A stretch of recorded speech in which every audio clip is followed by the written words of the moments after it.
Dok, kalau sudah pasang ring tapi masih muda, biar nggak kena serangan lagi gimana? Dari Bapak Ridwan, dok saya sudah bypass, apakah harus terus konsumsi obat? Bisa nggak sakit jantung dicegah? Dari gejala angina dengan diet dan olahraga. Oke.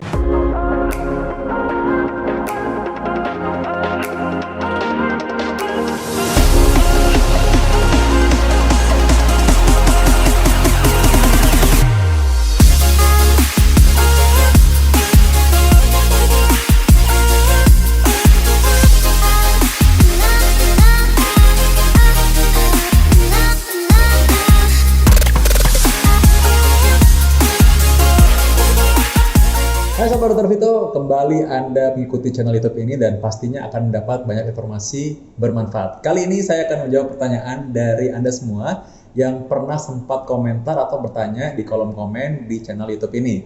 Jadi kalau Anda merasa bahwa ini bermanfaat, Anda boleh share, Anda boleh beritahukan kepada orang-orang lain, dan pastinya akan bawa informasi buat mereka. Edukasi juga pastinya. Jadi karena itu, boleh komen di sini kira-kira apa saja konten yang Anda ingin tanyakan, dan saya bisa bawakan mungkin dengan gambar atau mungkin lebih panjang. Nanti saya akan jawab secara singkat dan padat. Nanti kalau misalkan dianggapnya perlu, saya akan buat yang lebih panjang versinya. Namun kali ini saya menjawab yang ada di sini ya. Dari yang komen ini ada yang bertanya, Pak Rahmat Tasmita ya. Kalau sudah terlanjur pasang ring gimana dok? Saya salah satu pasien yang sudah pasang ring 1. Nah, bagi sebagian orang yang sudah pasang ring, kadang-kadang mereka takut. Takut apa? Takut untuk aktivitas. Mereka bilang, aduh sudah pasang ring, udah nggak normal nih gitu. Padahal sebenarnya enggak, justru karena udah pasang ring, harusnya sudah kembali normal aliran pembuluh darahnya. Bagi mereka yang sudah pasang ring, maka boleh aktivitas olahraga kembali. Namun tentunya perlu diukur dulu nih, kapasitasnya seberapa. Artinya, setiap orang untuk kemampuannya akan dilihat dari fungsi jantungnya.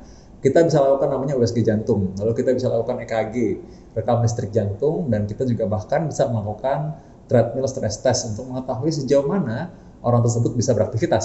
Nah, bagi orang-orang yang ketika pemasangan ring fungsi jantungnya masih normal, tentunya akan sangat baik sekali. Karena apa? Tidak sempat rusak otot jantungnya, sehingga pembuluh darah jantung yang sudah dikembalikan alirannya itu bisa mensuplai otot jantung yang masih bagus. Karena itu biasanya aktivitasnya tidak terlalu banyak berubah. Lain halnya apabila sudah pernah mengalami serangan jantung duluan. Karena ada sebagian orang yang mendapatkan bahwa dia punya penyakit jantung ketika lagi serangan jantung. Nantinya ini berbeda, karena sebagian otot jantung mungkin sudah mengalami kerusakan. Berbeda kalau misalkan orang tersebut sudah mengetahui bahwa dia punya pembuluh darah jantung yang menyempit karena melalui check up. Jadi dia sebenarnya bukan karena serangan jantung. Biasanya orang demikian masih dalam keadaan bagus fungsi-fungsi jantungnya. Jadi karena itu ketika dilakukan pemasangan ring, dia masih bisa aktivitas seperti biasa setelahnya, tidak terlalu terganggu. Oke, yang berikutnya, dok kalau punya riwayat hipertensi dan kolesterol, periksa biasa ke dokter spesialis, cuma dikasih minum obat rutin, amlodipin dan hivastatin. Apakah harus minum obat tersebut seumur hidup? Baik. Ini pertanyaan ini memang penting juga ya, karena apa? Kadang-kadang orang berhenti minum obat karena merasa bahwa dia sudah sembuh dan sudah baik. Nah sebenarnya apa yang dirasakan oleh orang-orang tersebut memang adalah akibat dari placebo effect juga bisa. Jadi karena mungkin ini nggak terlalu berpengaruh pada hipertensi dan kolesterolnya. Kenapa? Begini, karena hipertensi dan kolesterol juga mungkin saja tidak memberikan gejala apa-apa. Makanya disebut sebagai silent killer. Artinya pembunuh senyap. Nggak ada tuh dikasih peringatan dulu. Orang yang tensinya 200 per sekian, normal-normal aja biasanya, nggak ada masalah. Karena itu ketika dia minum obat, kadang-kadang dia pikir, jangan-jangan karena obatnya, mungkin juga enggak. Akhirnya dia berhentilah minum obat. Nah, padahal sebenarnya tensi tersebut harus tetap terkontrol. Artinya adalah ketika kita minum obat, harus ukur tensinya berapa. Jangan-jangan tensinya ternyata masih tinggi.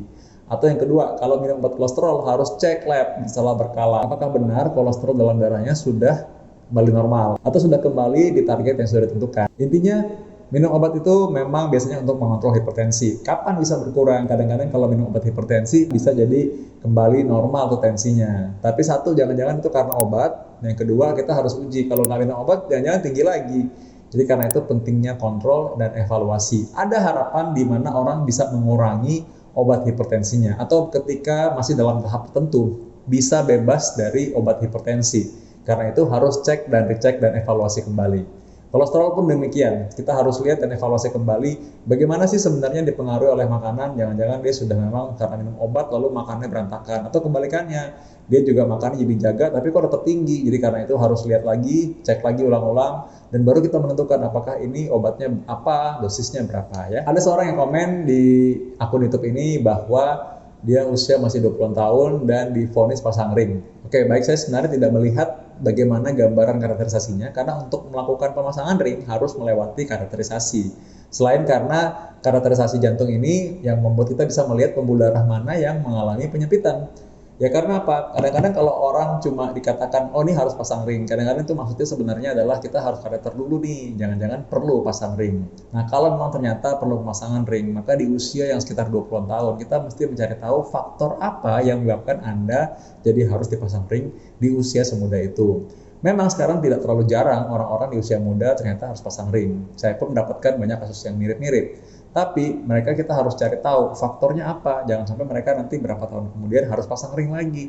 Jadi karena itu kita harus lihat dengan benar faktornya apa. Apakah memang mungkin ada kadar kolesterol yang terlalu tinggi dari usia muda, dan biasanya mungkin juga apakah dia perokok berat karena itu harus stop merokok, ataukah dia punya penyakit autoimun misalnya yang membuat seseorang di usia muda sekali ternyata harus mengalami penyempitan pembuluh darah jantung. Nah itu karena itu kita mesti cari penyebabnya apa. Tapi mudah-mudahan kalau Anda dalam keadaan baik, Anda bisa tetap aktivitas seperti biasa setelah pemasangan ring ya. Atau mudah-mudahan sih ketika diperiksa lagi coba cek dan recek, siapa tahu nggak perlu pasang ring ya. Dari Welly Tanjaya, bisa nggak sakit jantung dicegah? Dari gejala angina dengan diet dan olahraga. Oke, sakit jantung dalam arti jantung koroner ini bisa dicegah ya. Kalau kita bicara penyakit jantung yang bisa dicegah ini adalah maksudnya penyakit jantung koroner maksudnya.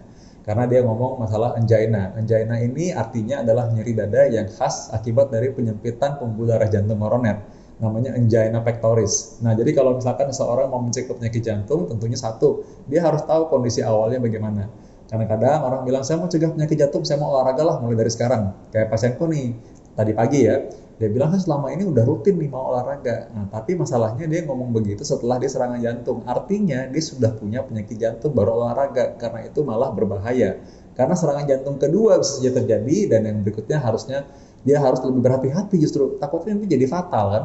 Dan yang berikutnya adalah bahwa dengan perubahan pola hidup menjadi sehat, itu belum tentu bisa mengubah jantung semuanya. Karena apa? Yang sudah mengalami penyempitan tidak bisa kembali normal hanya dengan pola hidup sehat. Anda perlu penanganan khusus, Anda perlu obat-obatan, Anda mungkin perlu pemasangan ring, Anda mungkin perlu dioperasi atau bedah bypass untuk mengembalikan aliran darah kembali baik. Nah, kalau kita mencegah, artinya tidak sampai terjadi, kita harus tahu dulu, apa sih sebenarnya yang menjadi faktor risiko kita. Contoh nih, tahu nih bahwa, wah kayaknya takutnya nih keluarga semua kolesterol tinggi. Coba deh cek kolesterol Anda. Berapa sih kadar kolesterol puasa Anda?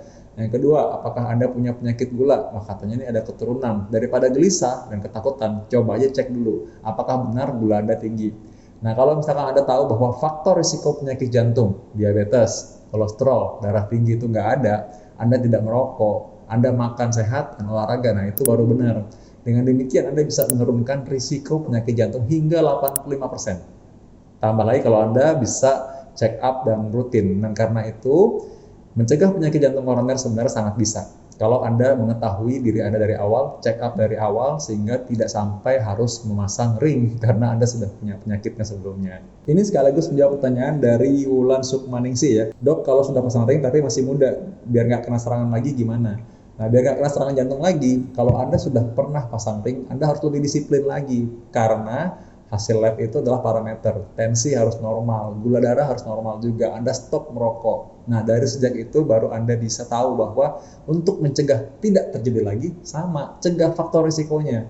Ibaratnya kalau Anda mau supaya rumah Anda aman, ya Anda harus kunci dong. Jangan Anda buka lebar, lalu gimana caranya biar nggak kemalingan? Ya gitu kan namanya Anda mengundang gitu. Jadi karena itu, kalau untuk mencegah supaya serangan jantung lagi, sama, cegah faktor risikonya, atau kalau sudah terjadi hipertensi, kolesterol tinggi, kontrol hipertensinya atau kontrol kolesterolnya dengan cara obat ataupun dengan Anda mengubah pola hidup Anda. Ya. Ada yang bertanya, apakah rutin minum air hangat dapat sedikit atau banyak menyehatkan jantung dan melancarkan pembuluh darah? Sekian, terima kasih. Oke, terima kasih. Ini memang banyak juga yang nanya. Satu, yang pertama adalah minum air hangat tuh boleh dan bagus banget ya.